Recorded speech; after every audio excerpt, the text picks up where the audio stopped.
السلام علیکم ناظرین، جیو پاکستان چینل میں آپ کو خوش آمدید کہتے ہیں اور امید کرتے ہیں آپ سب خیریت سے ہوں گے۔ آج کی اس ویڈیو میں جیو پاکستان چینل کی جانب سے ہم بات کریں گے آپ کے پسندیدہ اور مشہور ڈرامے بجو کے تازہ ترین اپڈیٹس کے حوالے سے، جس میں کوئی سوچ بھی نہیں سکتا تھا اور وہ کام ہو گیا۔ خاص طور پر جواد کے تو وہم و گمان میں بھی یہ بات نہیں ہوگی اور خواب و خیال میں بھی کبھی اس نے نہیں ایسا سوچا ہوگا کہ اس کے بیٹے احمر کو کسی اور نے نہیں کڈنیپ کیا، بلکہ یہ سارا ڈرامہ اور ساری سازش اس کی اپنی ماں کی ہے، یعنی کہ احمر کی دادی نے ہی اس کو کڈنیپ کیا اور گھر میں آ کے بتا دیا کہ احمر کڈنیپ ہو گیا ہے، اور کڈنیپرز نے یہ نوٹ بھیجا ہے اور اب اسے پبلک نہیں کرنا ہے، اس بات کو نہ پولیس کو انوالو کرنا ہے، نہ کسی اور کو یہ بات بتانی ہے۔ بس جیسے جیسے کڈنیپرز کہتے جائیں گے ویسے ہمیں اس کی سیفٹی کے لیے کام کرنا ہوگا۔ اور پھر وہ کہتی ہے کہ میں اکیلی جا کر کڈنیپرز نے جو ایڈریس دیے وہاں سے جا کر میں احمر کو لے آؤں گی، کوئی میرے ساتھ نہیں جائے گا، نہ کوئی میرے پیچھے آئے گا۔ جواد اور فواد دونوں بیٹے یہ سوچ کر حیران بھی ہوتے ہیں۔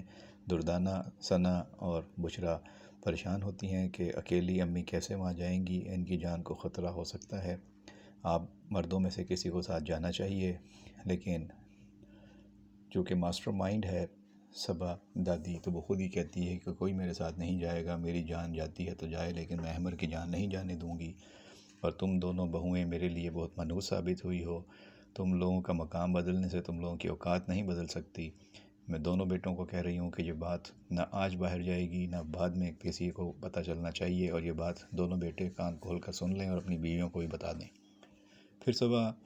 دادی وہاں سے چلی جاتی ہے، اور جب اس کی گاڑی کو سکندر دیکھتا ہے تو وہ ثنا کو فون کر کے پوچھتا ہے کہ میں نے آنٹی کی گاڑی کو دیکھا ہے، وہ کہاں جا رہی ہیں؟ تو وہ بتاتی ہے کہ وہ اکیلی ہی کڈنیپرز کے پاس چلی گئی ہیں تاکہ احمر کو رہا کرا سکیں اور واپس لا سکیں، تم ضرور ان کو فالو کرو، ان کے پیچھے جاؤ، ان کی جان کو خطرہ ہو سکتا ہے۔ سکندر ان کو فالو کرتا ہے، ان کے پیچھے جاتا ہے، لیکن رستے میں ان کی گاڑی اس کی نظروں سے اوجھل ہو جاتی ہے، اور وہ ثنا کو فون کر کے بتا دیتا ہے کہ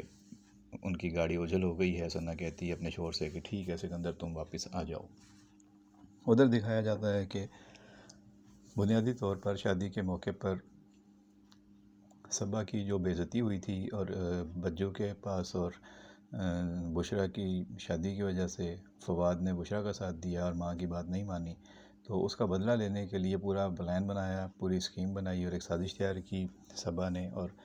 احمر کو نشہ اور کولڈ ڈرنک پلا کے بے ہوش کر دیا اور اس کو گاڑی میں لے جا کر اپنی ایک سہیلی نگہت کے گھر پر لٹا کے آ گئی۔ اسے کہا کہ اس کی طبیعت خراب ہے، میں نے اس کو دوائی دے دی ہے، یہ سوتا رہے گا تو میں تنگ نہیں کرے گا، میں رات کو یا صبح آ کر اسے لے جاؤں گی شادی والے گھر میں بزی ہوں۔ اس کی دوست کہتی ہے ٹھیک ہے۔ تو اس طرح احمر وہاں پہ تھا، اور گھر میں آ کر صبا نے شور ہنگامہ کر دیا کہ دردانہ کی غفلت، لاپرواہی اور بے احتیاطی کی وجہ سے آج جواد کا بیٹا احمر کڈنیپ ہو گیا ہے اور اس کی جان کو خطرہ ہے، اور وہ آ کے اپنی دونوں بہوؤں کو بہت برا بھلا کہتی ہے۔ اب یہ صبا کی ساری سازش بے نقاب ہونے والی ہے، کیونکہ احمر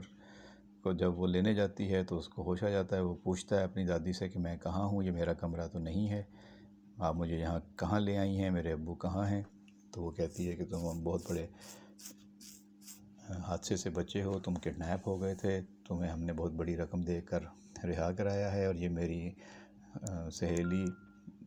نگہت کا گھر ہے، اور اب ہم یہاں سے چل رہے ہیں، میں تمہیں لینے آ گئی ہوں، سوال جواب نہیں کرو، گھر چل کر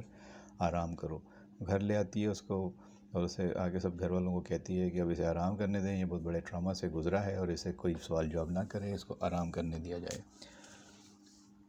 اب صبا کا یہ جو پورا کردار ہے یہ انتہائی گھناؤنا کردار ہے، جو دادی کے رول میں اس نے پلے کیا ہے، صرف اس لیے کہ وہ اپنی بہوؤں سے بدلہ لے سکے۔ لیکن اب بجو یہ بات سب کے سامنے کہہ دیتی ہے، جب وہ بشرا کا ناشتہ لے کر گھر والے آتے ہیں اور کوئی ناشتے کے لیے تیار نہیں ہوتا، کیونکہ احمر کیا ہوا کہ ویسے سب کا موڈ آف ہوتا ہے، تو بجو وہاں پہ کہہ دیتی ہے کہ بھئی یہ تو سوتیلی دادی ہے، اور یہ اتنا پیار جتا رہی ہے، وہ شموں کو اور نوین کو بتا دیتی ہے کہ یہ سوتیلی دادی ہے، اور یہ اس طرح اس گھر پہ قابض ہوئی ہوئی ہے، اور اپنی ماں سے بھی آ کے وہ کہتی ہے سمینہ خالہ سے کہ یہ بشرا کی جو ساس ہے یہ تو سوتیلی ماں ہے، اور یہ آپ سے چند سال ہی چھوٹی ہوگی، لیکن اس کی عقل اتنی زیادہ ہے اور من سمجھ کیسے رہتی ہے جیسے یہ بہت جوان ہو، لیکن پورے گھر میں اس نے وہاں پہ سب کے اوپر رعب جمایا ہوا ہے، اور اس کی عقل ختم کرنی پڑے گی۔ بشرا اور دردانہ نہ جانے وہاں جا کر کیسی ہو گئی ہیں اور اس کا ظلم کیوں سہ رہی ہیں۔ ادھر دردانہ بھی سوچ رہی ہے کہ اس کے ساتھ اس کی ساس کیا کیا رویہ اختیار کر کے اس کو کس طریقے سے پریشان کرتی آ رہی ہے، اور وہ کب اس عذاب سے نکلے گی یا کب اپنی بات اپنے شوہر کو سمجھا پائے گی، کیونکہ اس کا شوہر تو اپنی ماں کے خلاف کوئی بات سننے کے لیے تیار ہی نہیں ہے۔ لیکن اب بشریٰ اس گھر میں آ گئی ہے تو وہ شاید ہمت کرے اور فواد کو سمجھائے، کیونکہ فواد اور ثنا جانتے ہیں کہ ان کی ماں کا رویہ کیسا ہے، اور سکندر بھی شاید معاملے کی تہہ تک پہنچے گا کہ سارا کڈنیپنگ کا معاملہ ہوا کیسے تھا۔ اب دردانہ بھی یہ سوچ رہی ہے کہ ہمیں اس معاملے کو پولیس تک لے کر جانا چاہیے تاکہ پتہ چلے کہ کڈنیپرز کون ہیں، لیکن اس کا شوہر جو بات کہتا ہے کہ میں اپنی فیملی کو مزید پریشان نہیں کرنا چاہتا، بس ہمارا بیٹا خیریت سے واپس آ گیا ہے، ہمیں اور کیا چاہیے، اس معاملے کو یہیں پہ ختم کر دینا چاہیے۔ لیکن دردانہ اور سکندر اور فواد شاید اسے پولیس تک لے کر جانے کی کوشش کریں گے، اور اسے رکوانے کے لیے صبا پوری کوشش کرے گی کہ معاملہ پولیس تک نہ جائے۔ اب احمد کا بیان اور رویہ بہت اہمیت کا حامل ہوگا۔ ادھر سہیل کی بیوی نوین کی طبیعت خراب ہے، وہ ہاسپٹل میں ہے، ڈاکٹر کہہ دیتے ہیں کہ اس کی طبیعت صحیح نہیں ہے، جس کی وجہ سے سہیل کی امی سمینہ خالہ جو ہیں وہ کافی پریشان ہیں، اور ہمیں آنے والے مناظر میں دکھایا جائے گا کہ بجو اور نوین کی لڑائی ہوگی اسپتال میں، اور بجو نوین کے منہ پر تکیہ رکھ کر اس کو مارنے کی کوشش کرے گی۔ آگے کیا ہوگا، جو اپڈیٹس ہوں گے آپ تک پہنچائیں گے۔ اپنا خیال رکھیے گا، ویڈیو پہ اپنے کمنٹ ضرور بھیجیے گا، اپنی رائے پسند ناپسند سے ہمیں کمنٹ باکس میں آگاہ کیجیے گا، ویڈیو کو دوستوں سے شیئر کیجیے گا، اور